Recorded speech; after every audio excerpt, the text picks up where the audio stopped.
Hi everyone, in this tutorial I'm going to show you how to draw fur in pastels, but this is specifically going to show how to draw German Shepherd fur. Now the first thing that I like to do is start with getting a good base foundation in place, and for this study I used my pan pastels. Now to apply the pan pastels to the paper I'm using a combination of my oval shaped soft tool and my eye makeup applicator. And all I'm doing here at this stage is looking to map in my main lights and darks and any areas where the fur or any sections of that portrait are particularly vibrant. So if there's a bright colour, I'll usually hint at it at this base layer stage. The key is here is not to try to mix the exact colour or get it as light or as dark as we can see in the reference photo. We can do all of that with our pastel pencils. Now one of the questions that I'm asked frequently is, how do we know how much pan pastel to apply to the paper? Now this is something that I cover thoroughly in my real-time step-by-step tutorials on Patreon, but what I like to do is make sure that I can still see my transfer lines through my base layer. And you'll notice here that I'm not going over any areas with a second layer of pan pastel. I literally just apply the bare minimum to hint at those lights and darks. Now if you do a second or a third layer with pan pastels where you're trying to maybe mix more of the exact colour, maybe you're trying to get your base layer darker, that there is where you're going to run into issues with filling the tooth of the paper. Now if you fill the tooth of the paper, when you come in with your pencils, they'll feel like they're just gliding over the top. You'll find that the pigment will not grip at all. So if that's happened, then at this early stage it's likely that there's been too much pan pastel applied to the paper. Now when I do start working with my pencils here, you can see that I'm not focusing on any kind of detail. I'm following the fur direction, so I'm really closely studying that reference photo to get information on that, but I'm not looking to put in those finer details that are sitting on top. What I'm sort of creating here is an outer focus layer, but I'm making sure that I'm getting things nice and dark. Now I'm still not putting in my lightest highlights, you want to save those for your later layers, but I am making sure that I'm building up my pencil layers here to get the darkness and therefore the beginning of my contrast in place. Now something that I talk about in all of my tutorials, both here on YouTube and my real-time tutorials on Patreon, is the importance of contrast and values. If you're working on something, it doesn't matter what it is, animals, a seascape, anything at all, if the contrast is lacking, that portrait's not going to look as realistic. So here I want to be getting everything where I've got my darkest shadows. I potentially want to go straight in with black, which is what I'm doing in some sections here. But I always want to be making sure that I've got the values as my main priority. As I continue to layer with the pencils, that's when I can start to reinforce more of the colours that I can see in the fur. Now what I want to mention here, because this is something that I do get asked a lot, I do focus on colour selection, how to pick the pencils. I cover all of that in my real-time tutorials on Patreon. But I do like to focus more on the values of that colour because I feel that that gives me more realism. But in terms of picking the exact colour we should be using, I just use a very simple colour wheel system, and again this is all explained in my Patreon tutorials, where I can really pinpoint exactly maybe 2 or 3 pencils that could do the same job. There's very rarely one perfect pencil. You can use a combination of pencils to get to the same end. It's just about how you layer those colours together. And the way the pencils are used, it was very much dependent on what layer I was drawing at that time.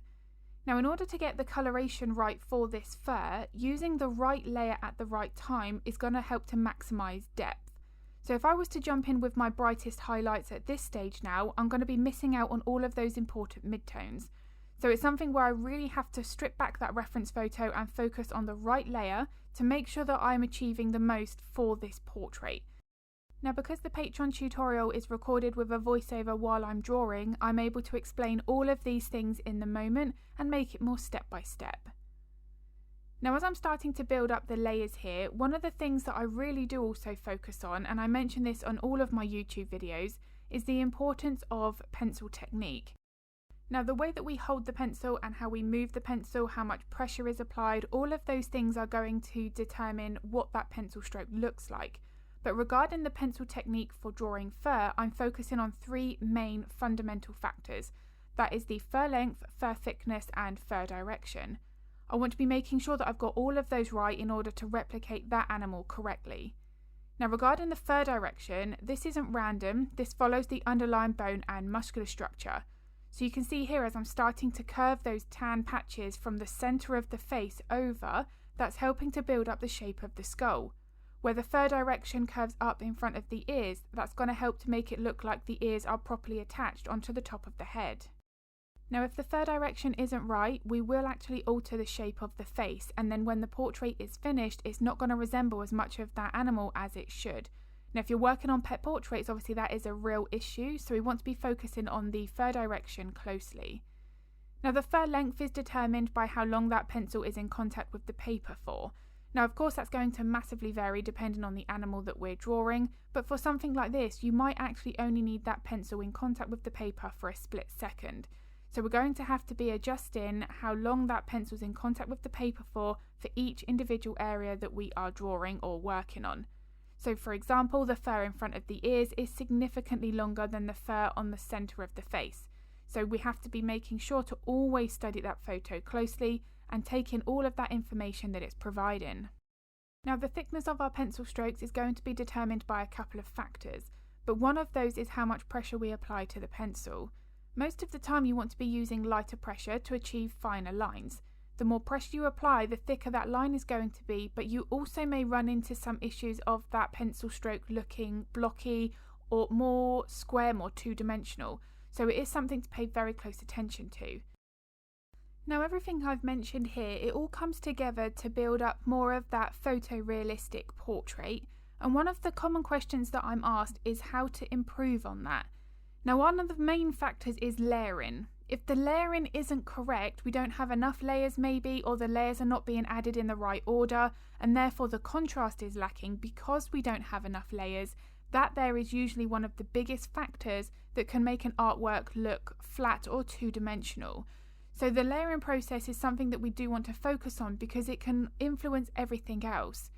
Although I talk about sharp contrast, having your shadows nice and dark and your highlights bright, look at how many layers I'm adding here in order to get my lighter values bright enough. So because I don't want to be jumping into my brightest values first, I have to make sure that I'm using the number of layers required to build up to that. So it is something that I feel is really important, and let's say you've spent an hour on a portrait, but you do want to make it more realistic, spend 8 hours on it. Focus on really stripping back that layering process and making sure that each layer that you add is right, it's finished, you're happy with it before you then progress to the next layer.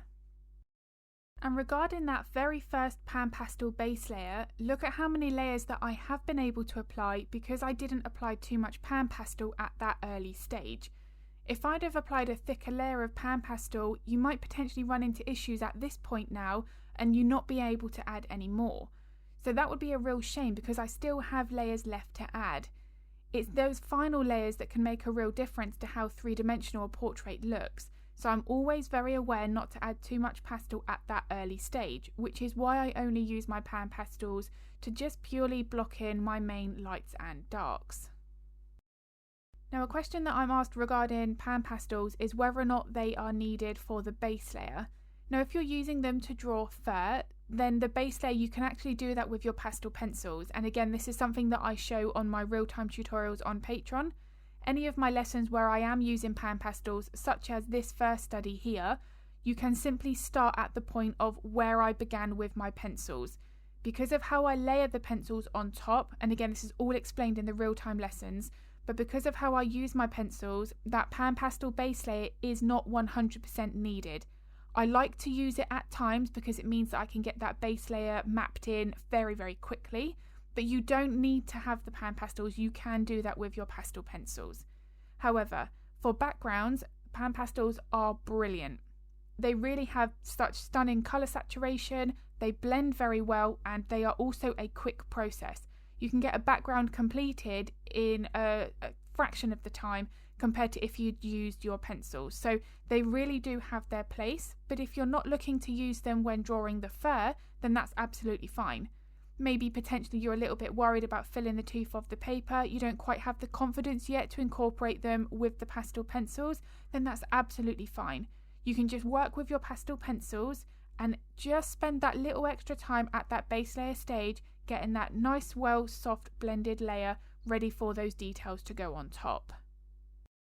Now on this study I have worked more in individual layers, but for the later stages here you can see that I did the left side and then I'm working on the right hand side. Now if I was to draw the entire dog, I work on small sections, maybe 1 or 2 square inches at a time. But when I do work on studies like this, I approach the layering process in a little bit more of a larger area, but it is something that's very individual to each artist. If you like to work in whole individual layers or small sections, then definitely go with that preference. But if you do find that you're hesitating, you're looking at your reference photo, not quite sure where you should be, getting a little bit confused, that is an indication that you're working on too much of a larger area. Really try to scale that down and you'll find that it will become less overwhelming.